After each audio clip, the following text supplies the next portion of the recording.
I thank God for the privilege of you remembering and recognizing the importance of the work of my, an hour, I have to say hour because Jewett gets mad if I don't say hour.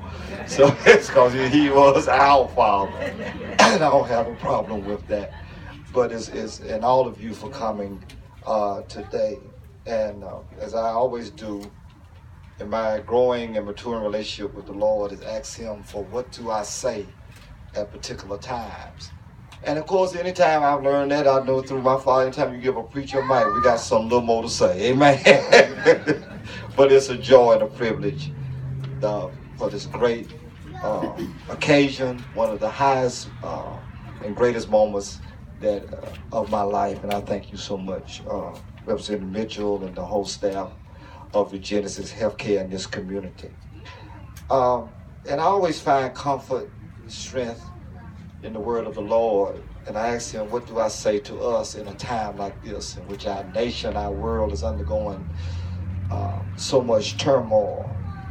And he himself said in John the 13th chapter, verses 34 and 35, and I'm going to read the ESV translation, that he said to the people, and they speak to us today. He said, a new commandment I give to you, and that's personal, that you love one another, just as I have loved you.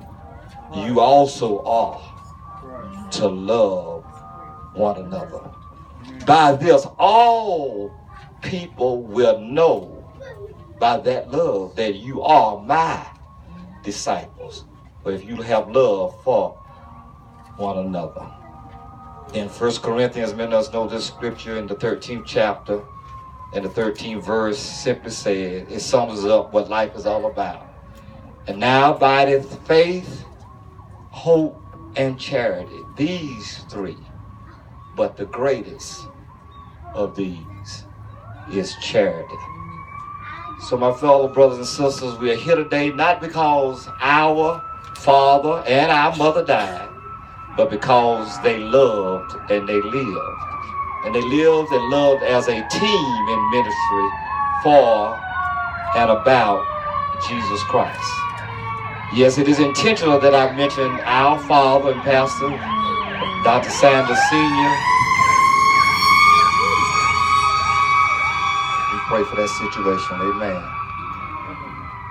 Our father and pastor, Dr. J.W. Sanders Sr., as well as our mother, Ruby C. Sanders, because as God's children, we are called, especially in time like this, to be united in our living, reflecting love for all people.